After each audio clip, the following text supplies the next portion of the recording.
So it was this mind shift of let me treat this like a legit company that needs to have its own brand, needs to have its own systems. I want my job to be something I'm proud of. And that's where it all changed for me. I joined NARPM, which was, I think, a huge move. The hardest thing of being an entrepreneur or being your own boss or running a company is like, who do you ask for help? Then the second is the education that NARPM provided. At this point in my career, and I'm like, there's got to be a better way. I still was like, I need help. It came down to is making the decision to invest in myself and in the company and hire a consultant. I'm proud of getting to the point in my career where I can say no to a client or a prospect. Not all business is good business. I think you have to fake it while you make it. You might be able to work in property management for a couple of years, but you're going to get burnt out if you don't have the right systems in place and you don't have the right personality and the right who's. Property management or any sort of entrepreneur, business owner, business operator, it can be really lonely. And you need to have someone that you can just pick up the phone and call and say, oh, if this happened today. Hey, everybody, what's up? Today, I'm excited. I have Courtney Parks with Allegiance Property Management in Virginia with us. And not only is Courtney a rock star property manager, but because she has a great journey and she's a powerful example of what growth should look like from a business and personal perspective. Courtney has gone through a real transformation. She moved from managing day-to-day tasks to building a business with a strong foundation for long-term success. And that's something that I know all property managers are looking to do. We tend to really grow really quickly, but then we have this gap because we haven't built the foundation. So today, as we chat with Courtney, we're going to look at both sides of her story, her breakthroughs, the system she's put in place in order to become the leader she is today. Hey, Courtney, welcome. Hi, thanks for having me. Yeah, you bet. Why don't we just get right into it? And I'm just going to ask you if you can maybe take us back to when you first started out in property management. What were your priorities? What did you think success was going to look like for you back then? Oh man, that's a great question. I was maybe 25 when I got into this kind of residential property management. So I'm not even sure I was like thinking if someone would have said you're going to be working at this business with the same company 20 years later, or almost 20 years, I'm not sure I would have believed them or even envisioned where I started from and where I am today. I went to school. I knew that I had good interpersonal like communication skills, and I knew I was a good writer. You grow up and people say, you should do this, you should do that. I thought I was going to get into journalism or some sort of like marketing PR. I quickly found that was not the career path long term. I just knew I didn't want to sit at a desk all day. I knew I wanted to do something a little bit different. So when property management kind of found me, I didn't find it. And I quickly realized that it was this kind of unique mix of skills that really suited what I was good at, how to frame something to a client to get them off the ledge, or how to even write like a property description or just selling someone on your property management business. So managing multiple tasks, you name it. I was like, hey, I'm pretty good at this. And then it just quickly snowballed into moving my way up the ranks. And what can I do next? I'm the assistant now. I'm going to be the PM. I'm going to get licensed. I'm going to be the broker. Flash forward, it's been 15 years since I started with the company. And here I am today. So I don't think I would have envisioned any of this, but it's been a really cool trajectory. Yeah, a lot of us got into property management by mistake, right? Air quotes. My daughter would kill me if she saw me doing that. Or a lot of time investors getting into property management because of their own portfolio. And you said property management found you. How did property management find you? Yeah, my dad was the type of person he was a jack of all trades. Like he did home inspections. He did a repair business. And so he actually was a licensed real estate agent, and he ran the property management maintenance division for this company 20 years prior. This company, when it was first founded, they had in-house maintenance. He was running that. and then eventually would leave to open up his own business, but still stayed in touch with the owner of the company and really just got a call and said, "Hey, I need someone. I'm looking to retire." This was the owner of the business. "I'm looking to get out of running this thing and I need to find someone to take my place." And he said, "I might know of someone." And he basically called and said, "I know of this job. It's not for everyone. It's not super glamorous, but if you're good at it, you can make a career out of it. You can make a killing. And you're not going to be sitting at a computer all day. You're going to be out in the field meeting people." And I was like at a point in my life where I was willing to try something new. So met with the owner, and it was one of those things where I think she didn't care that I had zero experience. She was just looking for the person and persistent and trained me, and then very quickly said, "Okay, here you go. You can do it." Yeah. Yeah, your story's very interesting because you effectively run the company. You were, from what I understand, you were thrown into it and you've transformed the company. And also, I feel, have figured out a lot about yourself and what you want and who you are along the way. Can you tell us a little bit more about that? Definitely. This company was started as a side thought. So it formed, or an afterthought, I should say. It formed because of a demand. It was created from a pretty big real estate franchise. And they said, "We have enough agents asking us for property management. Let's start this side business so that if an agent needs a property manager, we can funnel it in." So it wasn't really given a ton of thought. And this was back in the day when property management was, "I'm going to collect your rent. I'm going to maybe have some handyman on my staff. I'm going to find you a tenant." It was that simple. It's not what we think of property management today, that it's this very complex, nuanced business with all these different technologies. When I joined the company, there weren't really systems in place. It was just like, how do we get through the day? How do we send a plumber to this house? How do we make sure rent is collected for this house? We had a horrible software. I won't even name it because I think they're still in business, but it was just like archaic. We had to fax work orders. Yes, we used fax. It was awful. And for a while there, we just went through the motions and did it. And I eventually said, "There's got to be a better way." And then we got Folio and we started learning that instead of being an afterthought, this was actually like a business that needed to be respected and stand on its own.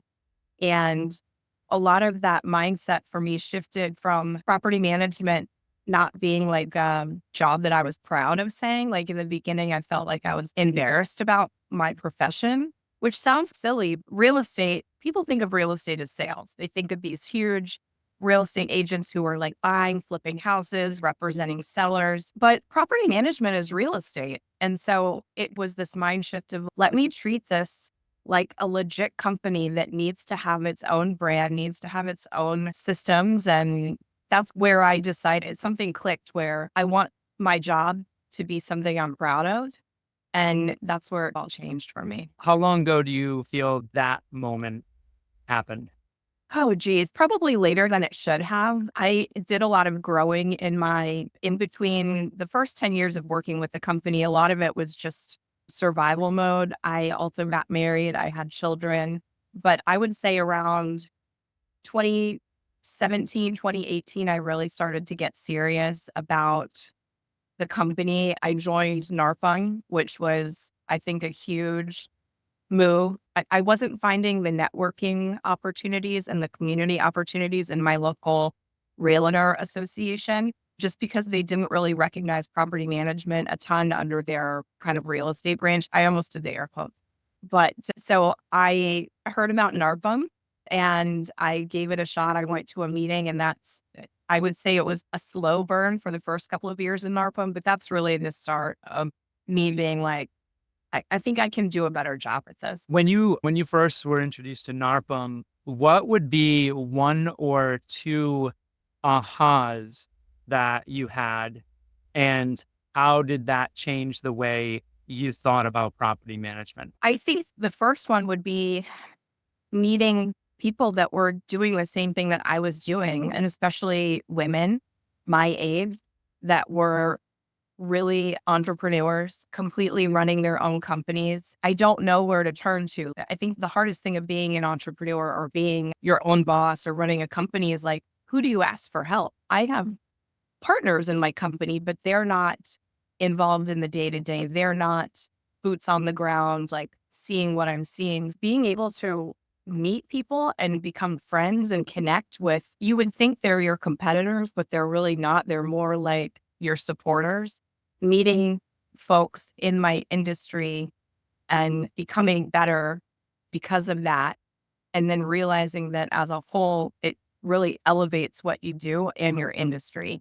That was just the biggest aha moment. And then the second is the education that NARPM provided.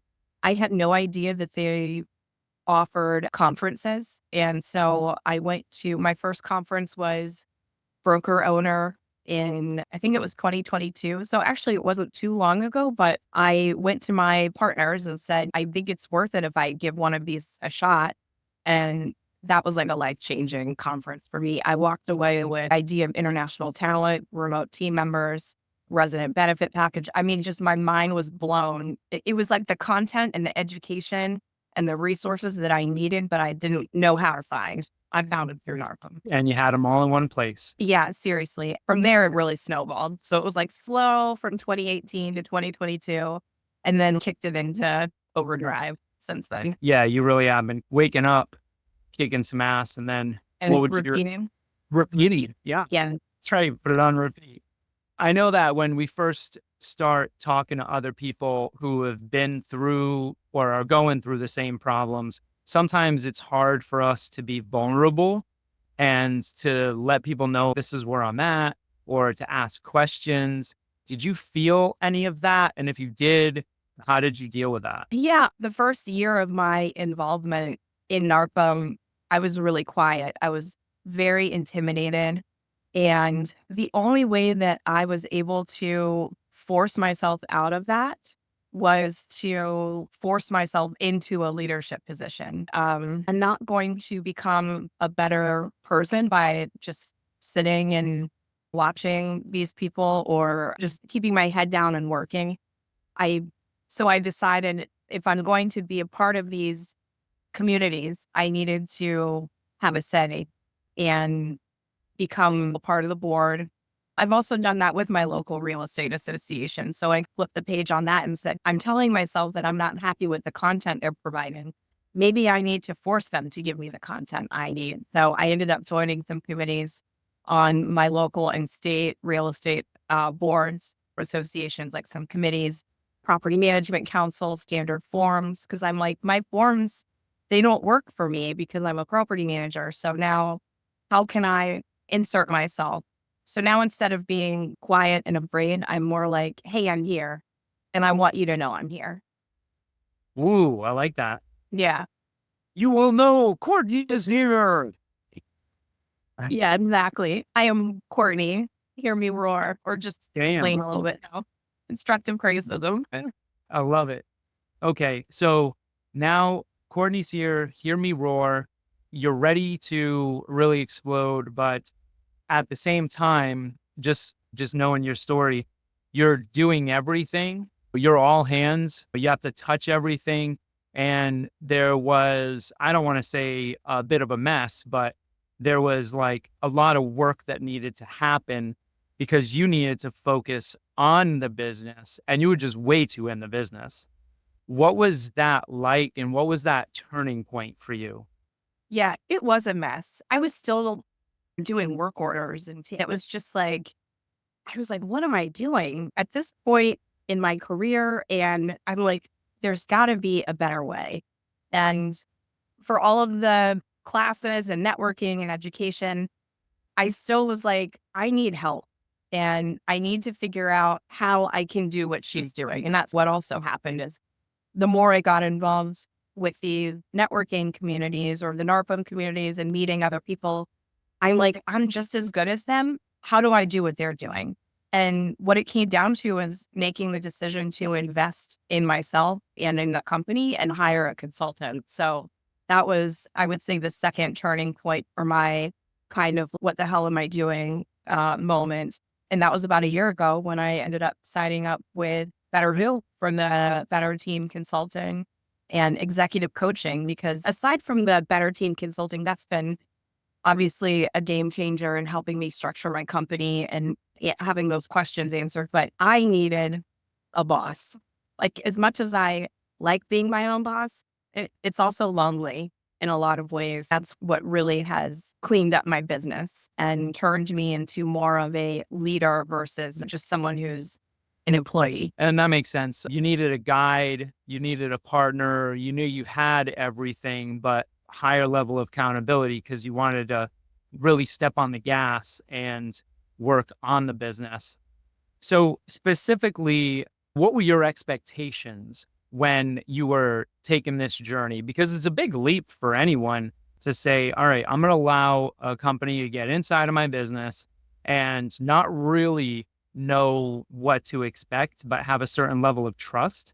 And that might have been scary, or just there might have been uncertainty around that. How did you feel? I would say I had complete trust in the process, but I was very nervous to let someone in because I was worried I was going to be told my company was horrible, salvaging it. Like, I just had this, I don't know why I tend to have like worst case scenario or that mindset, which is something that we also work on. But yeah, I think my biggest fear was like someone telling me like, yeah, we can't help you. Like, this is not a profitable business and sorry. So that was probably the biggest thing. And then the other one was I am a partner. I'm not the sole owner of my company. So I felt the weight of like the investment, that it was on me. And I had this huge opportunity. And am I going to waste it and have these resources? And then I knew it was going to be a lot of work. I'd been operating on a very similar pattern for so long. That was the other thing. I knew it was going to require more work than I had been putting in.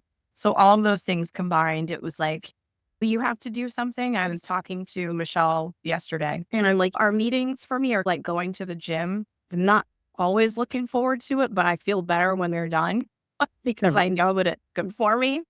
But we are going to get called out and have to put a lot of work in. So for me, that's what the past year has been. Yeah. And you have done the work, and that's awesome. What's interesting, you said before you were forced into leadership, and now you make this investment and you have a fiduciary responsibility to ownership. So now you are forced to have to do the work, and you knew it, and you knew there was a lot of work. Yeah. And knowing you, if I can ask you a question, if you don't want me to put this on, I'll cut it out. But something I know about you that makes it hard to do that work and to get motivated to continue to do that work is when you have a sense of imposter syndrome. We both know that's been part of your story. It's part of a lot of our stories, right? And it's okay. If you don't mind sharing, what was that like for you? Yeah, I think that's something that is a daily struggle. And I think you have to fake it until you make it. And it's still intimidating going to some of these events and like the systems conference. I look at some of these presenters and some of them I've become friends with, but I'm still like, I'm not as good as that person, or I'm not worth the investment for this consultant company. Like, maybe we should have just let the company do what it was doing. But it's more just the mental mindset of I am good at what I do. And I need to just have that confidence of I've done this job for almost 20 years of my life. I've been in some form of property management because I was in the HOA realm before this. So I have the skills and I have the ability, and I don't have to fake that. So it's just the reminding yourself, but also staying humble. I don't think imposter syndrome is necessarily the worst thing, because having confidence is great, but I think there's always going to be something that you can take away or learn or be better at. Like, how can I be better tomorrow than I am today? And you can still be confident, but be humble. Can you think of any moment that was a turning point for you where you were always chasing, like, okay, I want to be a leader. I want to be a leader, but like these people are doing more than me. Like, they're doing better than me and I'm trying to catch up. Can you think of a turning point of when that changed? Or if it didn't change fully, because it probably keeps coming back, right? It's like anything, things keep haunting us. But maybe if you had any type of breakthrough of when you were able to change that thought process or what you were able to tell yourself. Yeah, I would say it's probably been pretty recent within the past 6 months of I recently went to a state conference through my real estate association where I serve on the PM council now. So I walked in with this more like air about I'm like, I belong here. This is my industry. This is what I'm doing.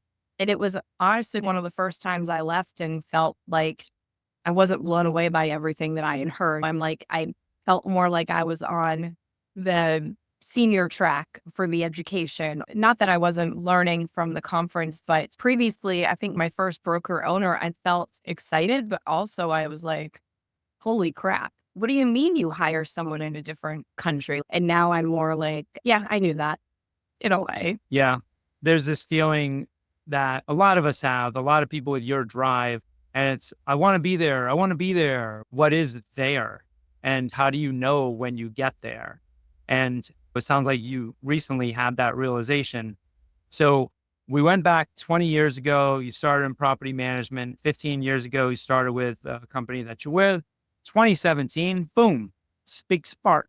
And we got NARPM introduced into your life. And then 2018 to 2022, doing the things, forced into leadership.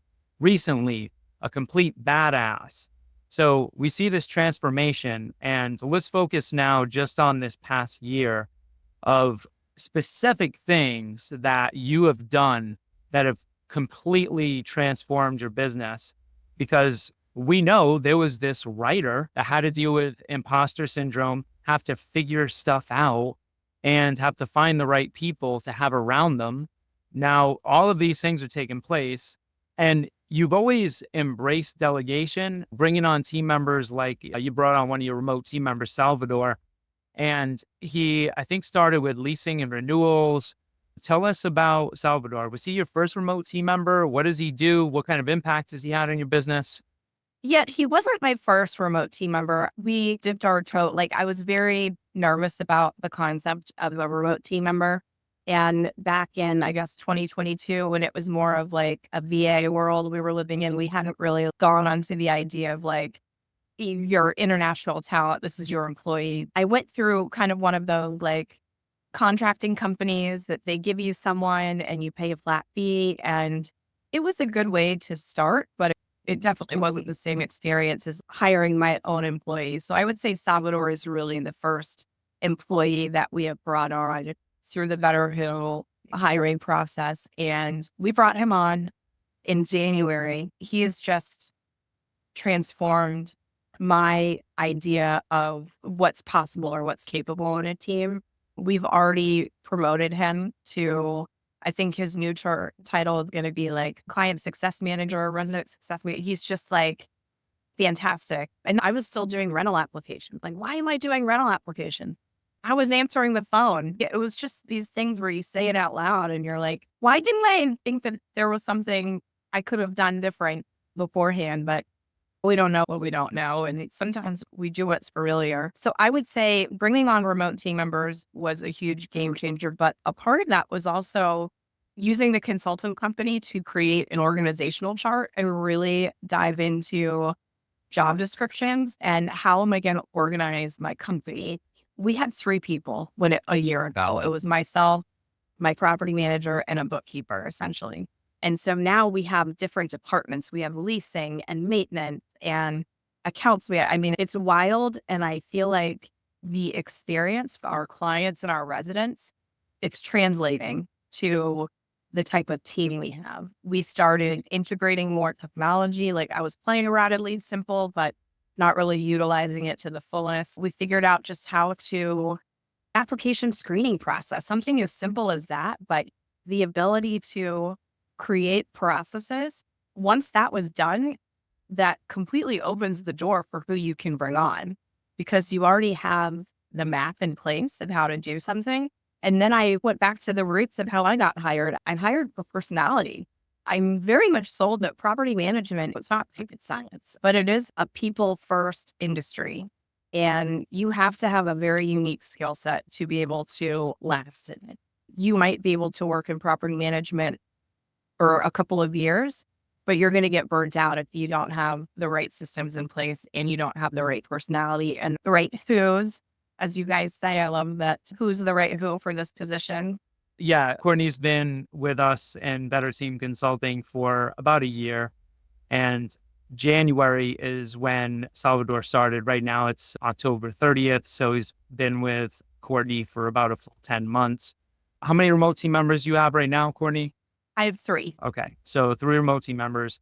There's a stigma that when you hire a remote team member, which is, I think of Max Headroom from MTV. Do you remember that? You probably don't. You do?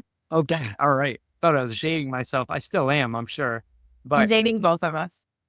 okay, good. You're coming down with me. But anyway, that's what I think of when I think of like virtual assistants. Stigma that people have is that when you hire a remote team member, AKA virtual assistant, is that the level of service goes down, which is now what people are saying about AI. I challenge folks that if you implement a remote team member or any team member for that matter properly into your business, your level of service is going to go up significantly. Has that been your experience? What would you tell other people that have that mindset? Yeah. I mean, if the pandemic taught us anything, it's that you don't have to be in a physical location to get your job done. So I think if you set up your company and you take care of you have your boots on the ground person, or you outsource and you can really strategically figure out how you're going to provide all your services to your clients, it's a no-brainer to find international talent. I am blown away by the 3 employees I have. My property manager who lived in Virginia with me, I see her just as often on team that I do my remote team members. So it's really not a huge shift. I have someone who answers my phones if you call, you're going to get someone who's going to pick up the phone. And that not a lot of companies have. And they're not going to know the difference. They're not going to know that person is answering the phone in El Salvador or in Alexandria, Virginia. No, I would say the customer service it's changed infinitely, and it's changed my quality of life as well. It's freed up my time to focus on bigger picture things and really be able to delegate those tasks to remote team members. They're also not spending their time driving, which is like a huge time waster. We went through so many hires and before we went the remote team member route, and the turnover was awful. And you're dealing with packing mileage and, it's just a no brainer. And you're going to find talent. It's just going to widen your pool of who you could pick from. Yeah, it does. Thanks for sharing that. Okay, quick question. From a year ago and now, what % of your time would you say you were working on your business a year ago? And compared to now, what % of your time are you working on your business? Man, I'll give it like a 5 because I obviously found you guys, but I was like that person at the NARPM conference that was like answering emails. I know we all do that, but it was really like I was still trying to run the business while being at these great education opportunities. Now it's probably a 50-50. I'm still the director of ops for my company and the principal broker. I would say there's still a lot of my time that is managing my employees and managing the day-to-day. But the change is that I don't mind that because I actually still love what I do. And we're still in this kind of growth phase, but I have so much more time for business development. I have time to really focus on BDM, which I love doing. And I never had the mental capacity to really focus on BDM.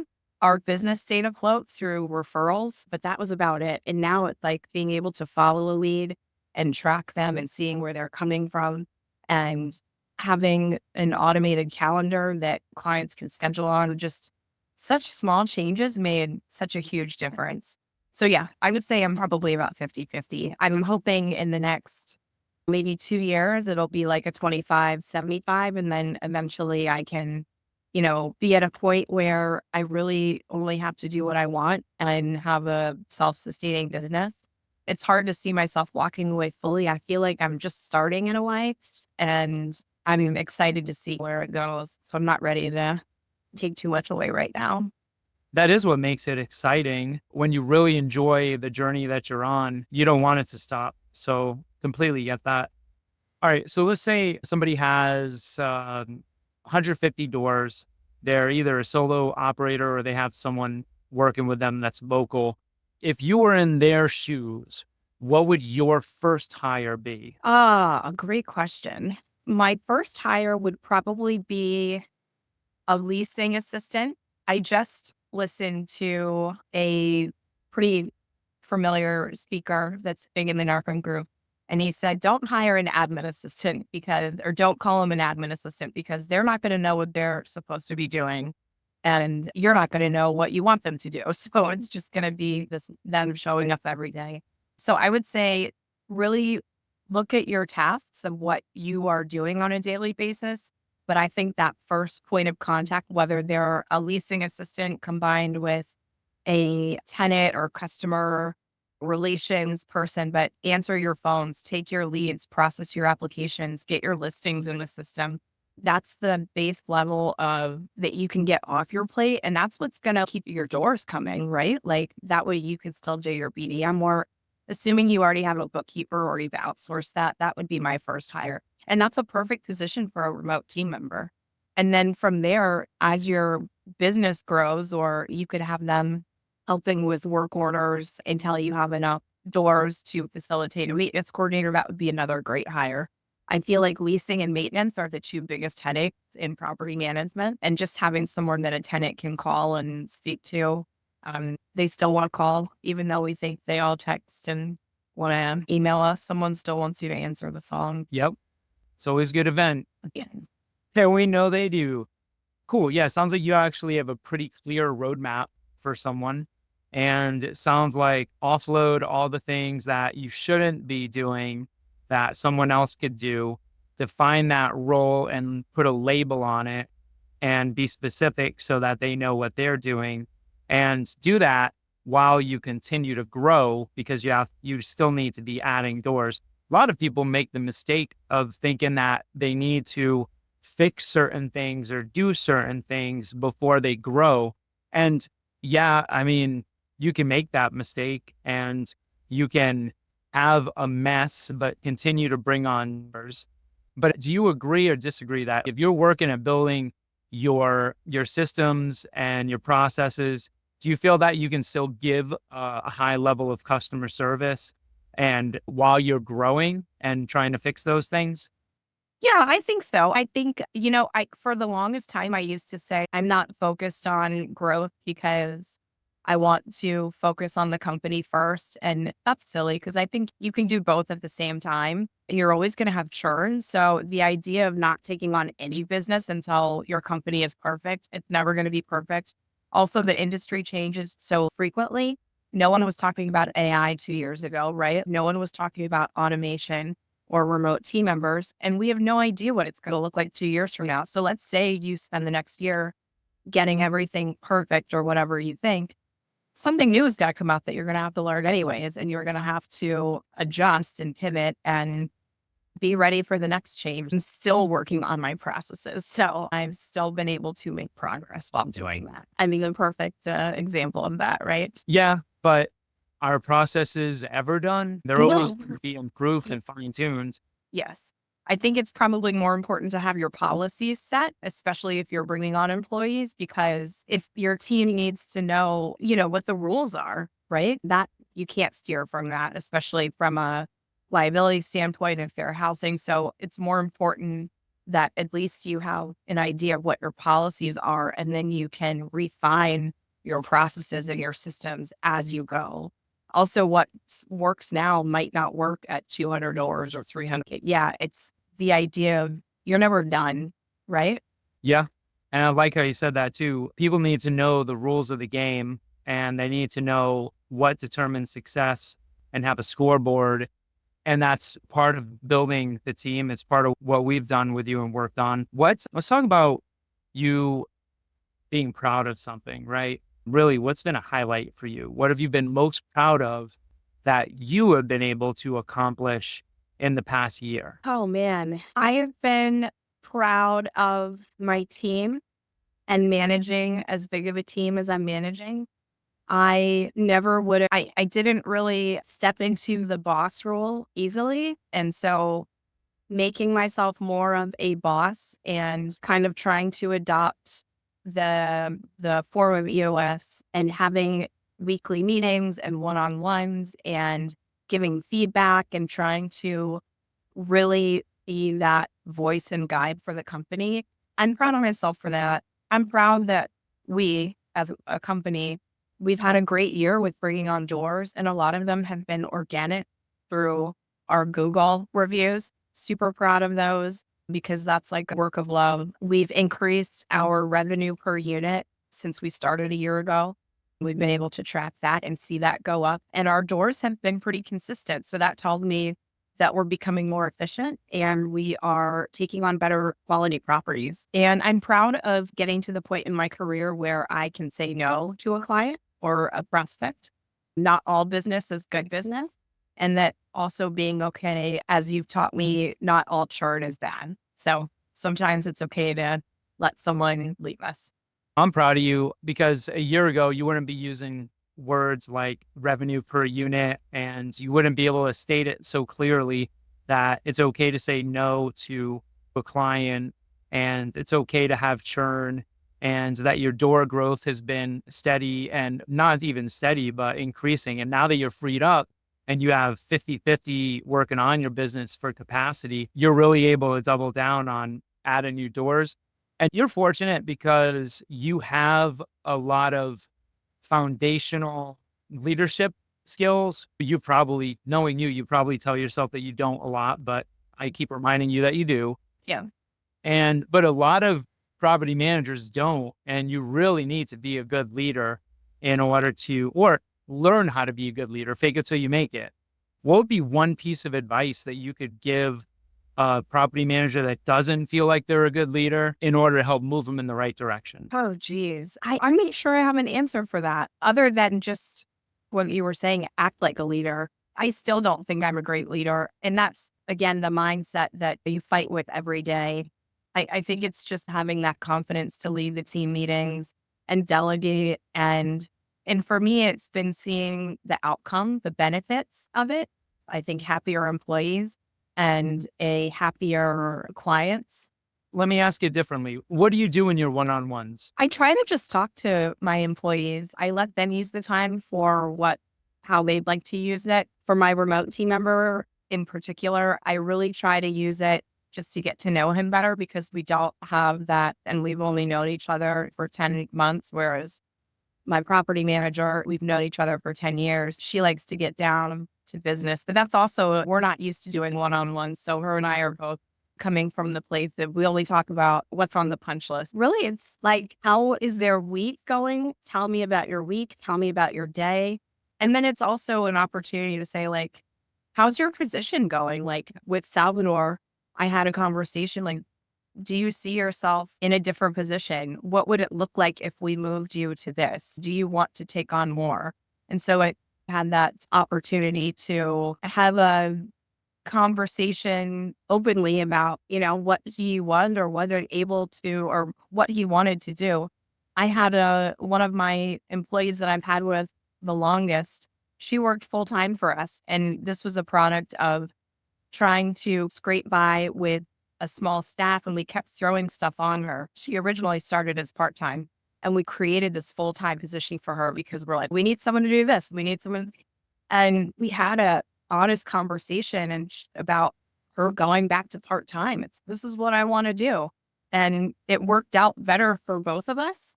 And I'm not sure a year ago or 2 years ago, I would have the guts to have that conversation with her and vice versa. So, yeah, basically, classic Courtney, you think you don't know the answer, but what you just said was you're able to build trust, learn what drives the people that you're having one-on-ones with, find out what motivates them, help them see a career path and identify what that is, and to have hard conversations. Yeah, that sounds good. We'll go with that one.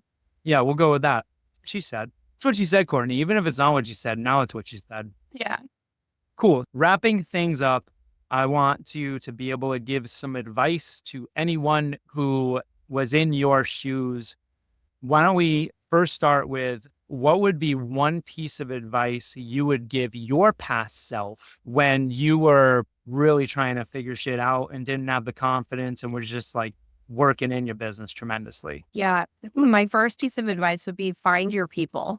And your people can look like whatever you want. But for me, my people, I found women that were my age and in my similar point in my career that were either owners or broker. I found a group of people who were in the same position that I was in. They were doing the same thing. They knew my struggles. They knew my wins. And that was through NARPM. Whatever that group looks like to you, find it, because I mentioned it earlier. Property management or any sort of entrepreneur, business owner, business operator, it can be really lonely.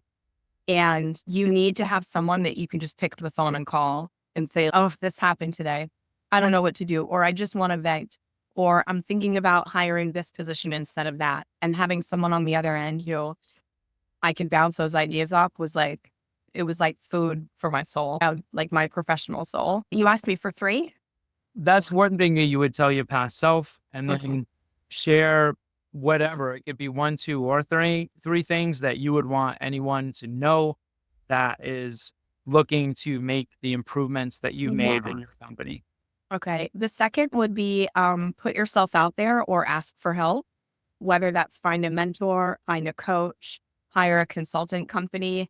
Like everyone had help at one point when they set up their business. So there's nothing wrong about needing help. And I wish I had done that a long time ago, because I'm 40 years old and I'm like, I could have been doing this 10 years ago.